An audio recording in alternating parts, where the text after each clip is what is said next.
It is almost midnight over the Negev desert. Somewhere above the Arabian Peninsula, more than 300 objects are moving fast, very fast, toward Israel. Ballistic missiles, cruise missiles, and one-way attack drones. The largest aerial assault on the Jewish state in history. And it's coming from Iran. What happens next will cost hundreds of millions of dollars and take only hours. Welcome to the most expensive night of air defense in modern warfare. To understand why this night mattered, you need to understand Iran's strategy. In a strategic mountain valley, a formation of heavy tail vehicles stands ready.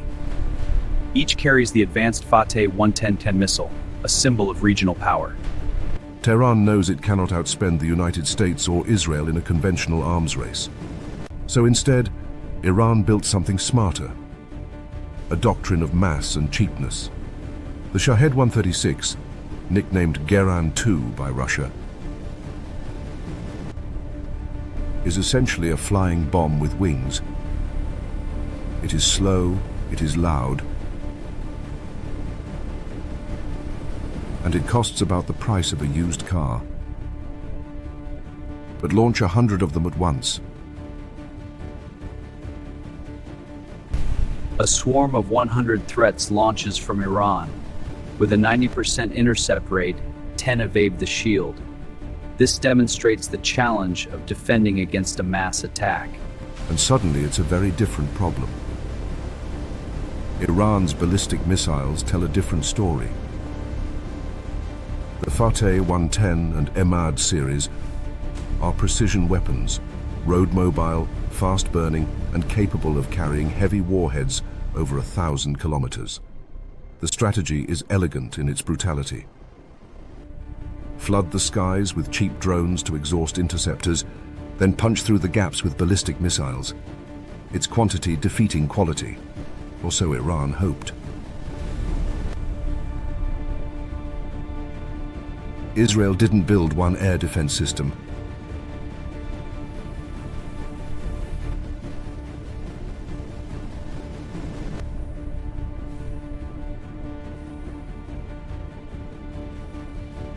It built 5, stacked in layers like a fortress wall, each designed to intercept threats at different altitudes and distances. Arrow 3 is the crown jewel. The Arrow 3 kill vehicle separates from its booster in the vacuum of space. Its thrusters pulse with energy, adjusting its trajectory for a precise space defense. Developed jointly by Israel's Rafael and Boeing, it's designed to kill ballistic missiles before they re-enter the atmosphere, essentially shooting a bullet in space. The aftermath of the intercept, a field of debris glowing in the sun's light. Each fragment a testament to the precision of defense and the cost of conflict.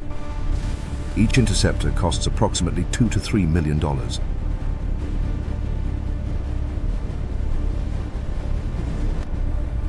David's sling fills the gap that Iron Dome can't reach.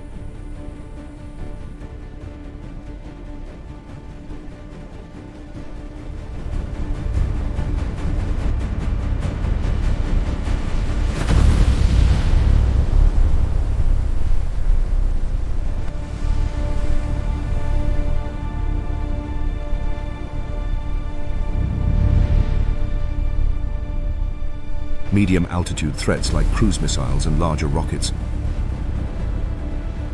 It uses the Stunner Interceptor, a 2-stage hit-to-kill missile guided by a dual seeker, radar and infrared combined. And then there's Iron Dome, the system the world knows best. Its Tamir interceptor is fast, accurate, and remarkably affordable compared to what it kills. But affordable is relative when you're firing 2 interceptors per target at $50,000 each. Israel wasn't alone that night. American forces across the region went active.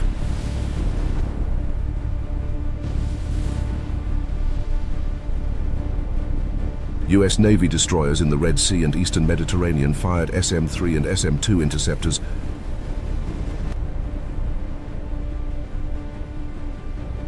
at Iranian ballistic missiles still over international waters.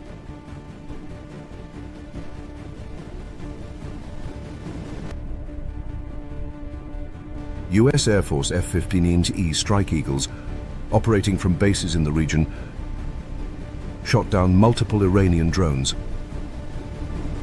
Some reports suggest more than 70, using AIM-120 AMRAAM air-to-air missiles. Jordan and other Arab neighbors also reportedly intercepted drones crossing their airspace. The combined intercept rate was staggering. Of the roughly 300 projectiles launched, over 99% were shot down before reaching Israeli territory. Only a handful of ballistic missiles made it through, striking a remote airbase in the Negev, causing minor damage. Here is where the mathematics become uncomfortable. Iran spent roughly $35 to $80 million on its April 13th barrage. The United States and Israel spent somewhere between $1 billion and $1.3 billion shooting it all down. This is the fundamental paradox of modern missile defense. The defender always pays more than the attacker. A Shahed drone costs $20,000. The missile to kill it can cost 10 to 50 times that. An adversary willing to produce thousands of cheap drones can theoretically bankrupt a defender. The United States has recognized this problem. DARPA and the Army are investing billions in directed energy weapons, high-powered lasers and microwave systems that could theoretically kill drones for under $1 per shot. The Iron Beam laser system, developed jointly by Rafael and Israel's Ministry of Defense, promises exactly this. But it's still years from frontline Iron deployment. Beam, operational testing, laser engaging multiple targets. Success confirmed, all threats neutralized. System is fully operational, protecting the city. The April 2024 attack demonstrated two things simultaneously.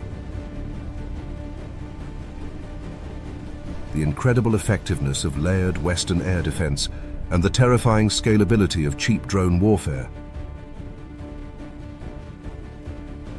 Iran proved it could mass-produce a threat that strains even the world's most advanced defense networks. Military analysts warn that future conflicts will feature drone swarms numbered not in the hundreds, but in the thousands, perhaps tens of thousands. The US and Israel have already begun developing counter-swarm AI systems, where a single operator can manage hundreds of intercepts simultaneously. The next chapter of this arms race is already being written. Hypersonic glide vehicles traveling at Mach 15 or faster. Maneuvering warheads designed to defeat kinetic interceptors. And on the defense side, railguns, directed energy, and AI-driven kill chains that make human reaction time irrelevant. On the morning of April 14, 2024, the skies over Israel were quiet. The most complex, most expensive, and most successful night of air defense in history was over. It cost over $1 billion to survive it. The question for generals and governments across the world is not whether we can stop the next attack. The question is whether we can afford to keep stopping them, and for how long. When the cost of defense exceeds the cost of attack, civilization has a problem.